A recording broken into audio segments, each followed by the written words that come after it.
Rogowski says it's not just an aesthetic thing. Overgrown weeds and grass can breed unwanted insects and pests that can make their way into your home. It appears like any other normal news app, but this one has the capability to save lives. Designed with abuse victims in mind, it takes you to a screen where you can quickly send a message to a trusted contact. It even sends them a vocal recording to let them know exactly what's going on. This is Chief's Knoll, where Quanah, Cynthia Ann, and Prairie Flower Parker are laid to rest. It wasn't Quanah's first resting place, but because of its importance and significance, it's where the family has fought to make sure their ancestors remain. Officials say once this plan is off and rolling, buses like the ones behind me have the potential to move 2,000 people out to the industrial park. The only hang-up? Funding. I just want to stress again how slippery it is under this snow. There is a nice, thick layer of ice. I'm standing on it right now. It is so slick, guys. I wanted to show you something cool, though. Literally cool. My cup of water I brought to drink. I promise you, it's in there. It's frozen solid. That is how cold it is out here, guys. It's no joke. We're not just telling you it's cold. It is freezing. All I can do is describe today's events as a complete circus. The usually quiet Stevens County Courthouse has been overrun with media from across the state, the nation, and even the globe. Obviously, a very emotionally charged day, a very hectic day here at the Stevens County Courthouse. Reporting live in Duncan, I'm Claire Crouch, 7 News. Emotions ran high as the suspects' families gathered at the Stevens County Courthouse. After court was dismissed, loved ones and scores of media gathered in the lobby to hear District Attorney Jason Hicks' explanation behind the charges. This is not Duncan, Oklahoma. This is not Stevens County, Oklahoma. This is not something that we see happen here. And I'm going to do everything that I can to ensure that we see these 3 thugs pay for what they did to Christopher Lane. Families of all the boys maintain their son's innocence, including James Edwards Sr., who feels his son, the youngest of the 3, 15-year-old James Edwards Jr., shouldn't be charged as an adult. I feel that he doesn't really matter. He doesn't really understand it at all.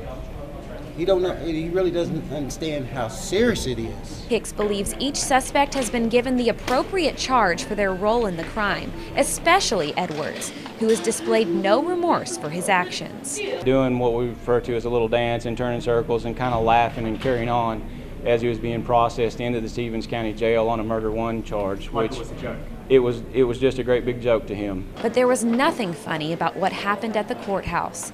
Tears filled the halls and the suspects' families grieved for their pain and for the victim's family. They have my condolences and my sympathy, but I would like for people to know in this community that if we would reach out to the youth and do more things with them, this stuff could be prevented. This company comes in under the pretense that they're helping Habitat for Humanity and they're raping this community of resources. The company Captain Hull is referring to is Houston-based American Recyclers. This company partners with nonprofit organizations to bring in donations. In this case, that nonprofit is Habitat for Humanity. Habitat for Humanity receives $12,000 a year for the bins, but the actual donations are sold for profit by American Recyclers out of state. Hull says the primary concern is people who donate to these boxes may not realize little to nothing they put in is given back to our community or even anyone in Oklahoma.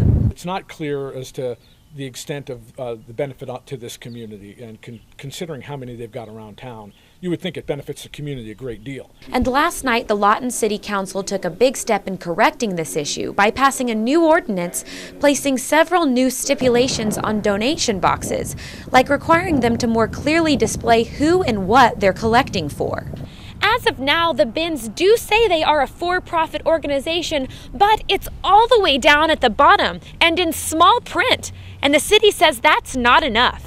But in a phone conversation I had with the Oklahoma City representative for American Recyclers, she said they think their signs are adequate enough. And in fact, she said they've never had an issue like this in any other towns. An attorney for American Recyclers say they are planning to contest the ordinance. And if the city doesn't back down, they may have to pack up and go home. I'm not prepared to say it'll put them out of business in Lawton, but it certainly will crimp their profitability, their chance to earn a profit. In the end, Captain Hull said organizations like the Salvation Army and Goodwill have no issue with Habitat for Humanity. He said he just can't sit back and let an outside company take advantage of our community when he knows we could be getting so much more. They're just not putting the resources back in this community based on what they're taking out. Fried chicken has become the unofficial food of America, and now it even has its own day. I didn't know that. National Fried Chicken Day happens every year on July 6th, and from what I'm finding out, nobody really knows it exists, so I'm on a mission to spread the message. So why does fried chicken hold such a special place in Americans' hearts? After all, it didn't even originate here. It's been around since the Middle Ages.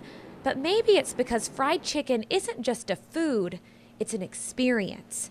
And after people got used to my strange question, Did y'all know today is National Fried Chicken Day?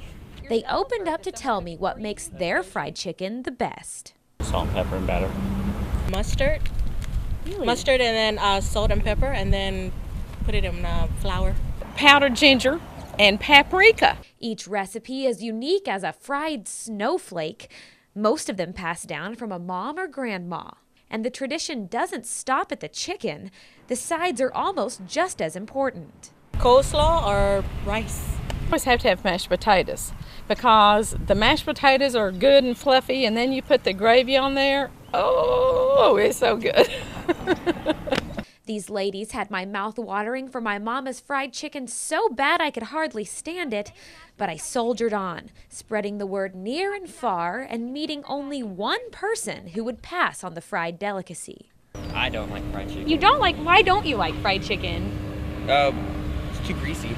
And at the end of the day, thanks to my newfound chicken-eating friends, I was left not only with a giant appetite, but with a newfound understanding of what it means to be American. People think it's hot dogs, apple pie, Chevrolet, baseball, and the 4th of July.